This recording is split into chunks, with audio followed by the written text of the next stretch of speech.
So the flash का trailer काफी लेंदी थी, मगर आपको फील नहीं होगी क्योंकि ये काफी फास्ट पेस का था और बहुत ज्यादा इंटरेस्टिंग। मैंने अपनी जिंदगी में देखी सबसे एक्साइटिंग ट्रेलर्स में से एक था ये। बस उम्मीद है कि जितना ट्रेलर में रिवील हुई है बस उतना ही मूवी में ना हो, क्योंकि अगर दिखेगा ट्रेलर के बाहर कुछ था ही नहीं रिवील करने को, सरप्राइज करने को, तो गालियां पड़े। और रिवील की बात करें तो सुपरगर्ल के साथ साथ आखिर जनरल जॉर्ड क्या कर रहा है यहाँ पे, और ये जो बैटमैन का टूटा मास्क पड़ा हुआ है, क्या इसका मतलब कोई बैटमैन मर गया क्या, और अगर हाँ तो कैसे और क्यों, और दो बैटमैन क्यों। सो खबरों के मुताबिक माइकल कीटन के बैटमैन को मूवी में लाने का प्लान पहले से ही था और उनका काफी बड़ा रोल होने वाला है, लेकिन बेन एफ्लेक नहीं दिखने वाला था, उनको बाद में एक्ट किया गया है। और ऑब्वियसली इसके पीछे का हाथ नए सीईओ का है, क्योंकि बेन एफ्लेक का बैटमैन हमें एक्वामैन 2 में भी दिखेगा। और इन दोनों मूवीज के बीच कोई कनेक्शन बैठाने के लिए जेम्स गन और पीटर सैफरन वो लोग बेन एफ्लेक वाले बैटमैन के थ्रू ही मोस्ट प्रोबेबली जेसन मोमोआ वाले एक्वामैन को रीबूट के बाद भी रख पाएंगे, क्योंकि जेसन मोमोआ ही पुराने जस्टिस लीग में से एक ऐसे एक्टर होने वाले हैं जिनका कैरेक्टर रिबूट के बाद भी परमानेंट रहने का चांस है, इसीलिए बेन एफ्लेक दोनों मूवी में दिखेंगे। और द फ्लैश मूवी में मुझे थोड़ा सा ऐसा भी फील आ रहा है कि शायद एक पल के लिए ही सही मगर हमें रॉबर्ट पैटिंसन के बैटमैन का भी एक झलक दिख जाएगा। हालांकि ऐसी कोई बात नहीं हुई है मगर मुझे बस फील हुआ। और अगर बात करें ट्रेलर में बैटमैन की पड़ी हुई मास्क की, तो इसको लेके एक बहुत वाइल्ड थ्योरी है। तो प्रोबेबिलिटी यही है कि बैरी एलन यानी फ्लैश मूवी के स्टार्टिंग में अपनी बहुत ही करीबी किसी को खो देगा और मोस्ट प्रोबेबली वो उसका फादर होगा, क्योंकि माँ को तो पहले ही खो दी, और अपने पिता को भी खोने के बाद वो टाइम ट्रेवल करेगा जहाँ उसकी मुलाकात बेन एफ्लेक से होगी और वो उसे ज्ञान देगा कि टाइम ट्रेवल से बहुत बर्बादी भी हो सकती है।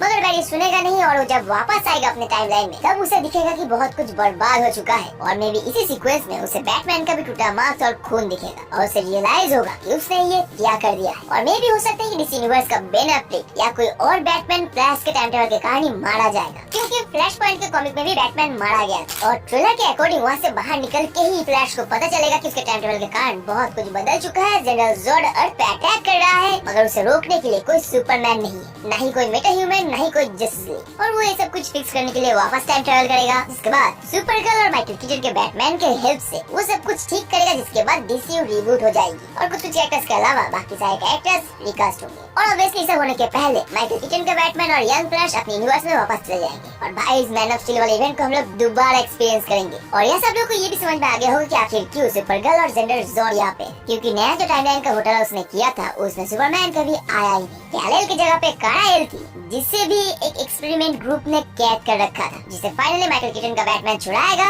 और सालों बाद सूरज के कांटेक्ट में आके सुपरगर्ल ट्रेलर में सभी को पेल रही थी। एंड आई नो आप लोगों को ये सारी थ्योरीज काफी ज्यादा वाइल्ड और अजीब लग रहा होगा, क्योंकि जो भी थ्योरी बनाओ ट्रेलर का कोई ना कोई सीन उस थ्योरी पे डाउट जरूर डालता है। और इसके लिए हैट्स ऑफ है ट्रेलर मेकर्स को, जिन लोगों ने इतने चालाकी से काम किया है, इतने अच्छे से ट्रेलर को बनाया है, हर क्लिप्स को ऐसे से आगे पीछे प्लेस किया है कि इतना लंबा ट्रेलर में इतना सब कुछ देखने के बाद भी आपको ठीक से समझ में नहीं आएगा कि कब कहाँ कैसे क्या हो रहा है। सिर्फ ये पता है कि क्या इवेंट होने वाला है, इसका फाइनल आउटकम क्या आने वाला है, मगर कैसे होगा, कब होगा, किस तरह से दिखाया जाएगा, इसका कोई आइडिया आसानी से नहीं मिलेगा आपको। और इसीलिए ये ट्रेलर बवाल था। और भाई मैं तो श्योर हूँ कि इस मूवी का ट्विस्ट 100% बवाल हो। और अभी तक तो हमें मूवी का मेन विलेन भी नहीं दिखा। अब हालांकि चांसेस यही ज्यादा है कि फ्लैश खुद इस मूवी का विलेन होगा, मगर फिर भी किसी और विलेन का उम्मीद हम लोग कर ही सकते हैं। और सबसे खास इतना सब कुछ दिखाने के बाद भी ज्यादा कुछ खास रिवील नहीं हुआ है। सिर्फ अकॉर्डिंग टू कॉमिक्स इतना ही पता है कि बचपन में बैरी एलन की माँ की कत्ल हो गई थी और उसका एलिगेशन उसके पिता पे लगा था, जिस कारण से उसके पिता को जेल भेज दिया गया था। और एक ही रात को बैरी अपनी माँ और पिता दोनों को खो के अकेला हो गया था, जिसके बाद सेंट्रल लैब में लाइटनिंग हिट के कारण वो बना था द फ्लैश, मगर उसे पता नहीं था कि उसकी माँ का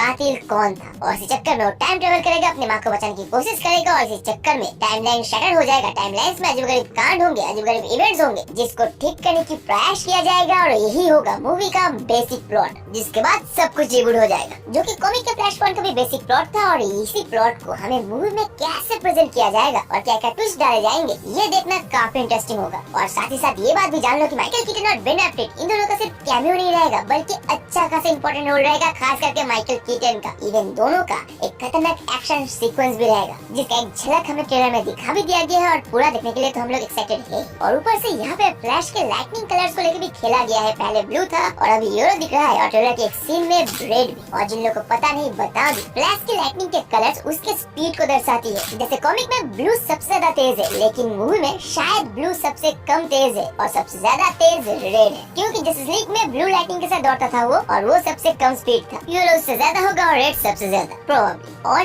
क्योंकि रेड लाइटनिंग के सीन में एक फ्लैश को दूसरा फ्लैश लात मार रहा है, सो मे भी हो सकता है कि यहाँ पे एक फ्लैश विलेन हो। मगर मेरी ख्वाहिश है कि रिवर्स फ्लैश या जूम एज ए विलेन दिखे तो मजा